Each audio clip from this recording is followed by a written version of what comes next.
welcome to QED News. I'm Joel. Today marks the 20th anniversary of the Sandinistas' fall from power in Nicaragua, so we'd like to take this opportunity to share with you a brief history of how they rose to power. To start us off, here's Monica. Hey, it's Monica here to give you a brief history of Nicaragua. And here's a brief history of Nicaragua before the Sandinista Revolution occurred. In 1937, Somoza Garcia took power of the country. He achieved the totalitarian throne because of his alliance with the United States and his complete control of the National Guard. He was a cruel leader and used terror tactics and massive executions. He was killed during a celebration. His eldest son, Luis Somoza, took the presidency, and his youngest took the control of the National Guard. The younger brother, Anastasio Somoza Debalde, resumed the oppressive regime when Luis Somoza died. The Spanish, the British, and the French all treated Nicaragua as a raiding ground for goods like coffee and gold, as well as slave trade. Disorder in Nicaragua prompted President Taft to send U.S. Marines in 1912. Presidents in America were in charge of the U.S. troops, who were in charge of the Nicaraguan National Guard. U.S. bankers were given a huge role in controlling the economy. This involvement, called the Yankee imperialism, escalated so much to a point where the U.S. Marines supported a presidential candidate in warfare against forces loyal to other Nicaraguan politicians. The Yankee imperialism lasted from 1912 to 1933. Hi, it's Katrina to give you the military aspect of the war and the rise of communism in the region. There was no formal declaration of war. Guerrilla warfare was mostly used. In 1958, Ramon Raudales, a companion of Augusto Cesar Sandino, launched a guerrilla movement in northern Nicaragua. The small band that he led lived in the mountains and urged the people to take up arms against the Somoza dictatorship. Although they were finally wiped out by a National Guard squad, they had inspired others to begin similar activities. These included students as well as a youthful group within the Nicaraguan Socialist Party, which was Nicaragua's Communist Party. The young anti-Somoza activists soon had organized several guerrilla groups that operated in Nueva Segovia and Rio Jorro near the border with Honduras, and also in the Matagalpa and Jinoteca highlands. One of these activists was Carlos Fonseca Amador, a young Communist Party member who had been repeatedly thrown in jail for his political activities and was finally deported to Guatemala in 1959. Fonseca had linked up with Tomás Borge Martínez and Silvio Mayorga to publish a newspaper, Juventud Revolucionario, a guerrilla group formed among these three, called Juventud Patriótico. It later changed its name to Frente de Liberación Nacional. In 1961, it had 7 members. Finally, in 1962, it took on the name which was to prove permanent, Frente Sandinista de Liberación Nacional.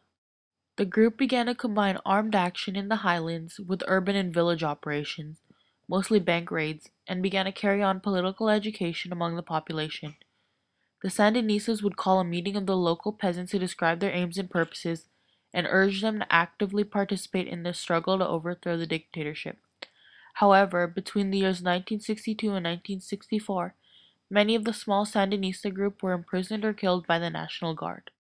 On February 1, 1979, the Sandinistas established the Frente Patriótico Nacional, which included Los Doce, the PLI, and the Partido Popular Social Cristiano. After the formal unification of the Sandinista guerrillas in March, heavy fighting broke out all over the country. By then, the Frente Sandinista de Liberación Nacional was better equipped, with weapons flowing from Venezuela, Panama, and Cuba, mostly through Costa Rica. During May, the FSLN launched its final offensive as the National Guard began to lose control of many areas of the country. In a year's time, bold military and political moves had changed the FSLN from one of many opposition groups to a leadership role in the anti-Somoza revolt. The political project of the revolution was anti-imperialist, classist, popular, and revolutionary. The growth of the military was a direct consequence of the revolution. As early as 1981, an anti-Sandinist movement, the Contra-Revolución, or Contras, was already beginning in the border with Honduras. In no time, an armed conflict would then arise, adding to the ongoing civil wars across Central America.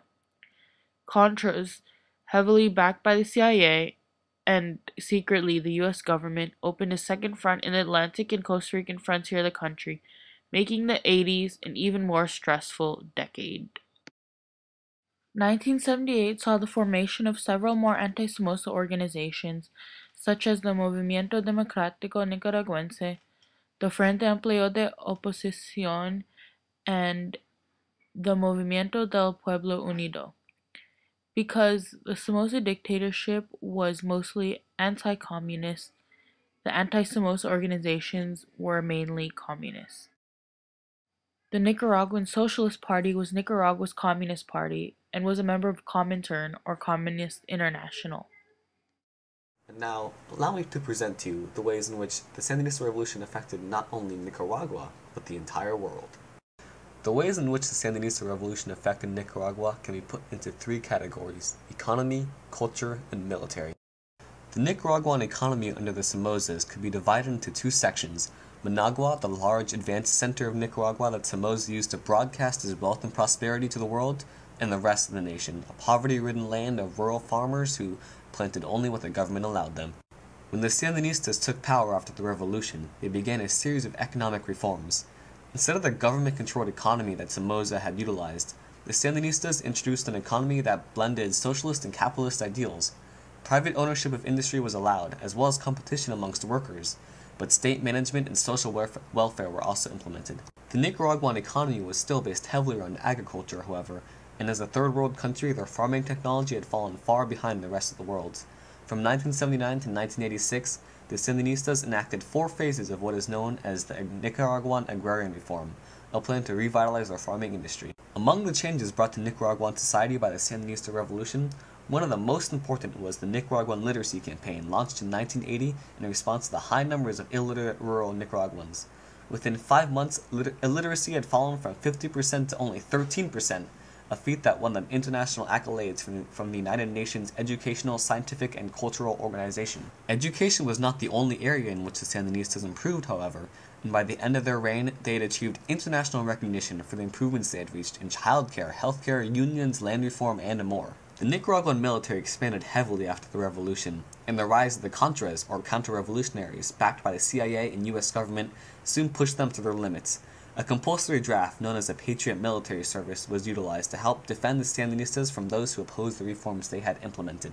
The Sandinista Revolution occurred during the height of the Cold War.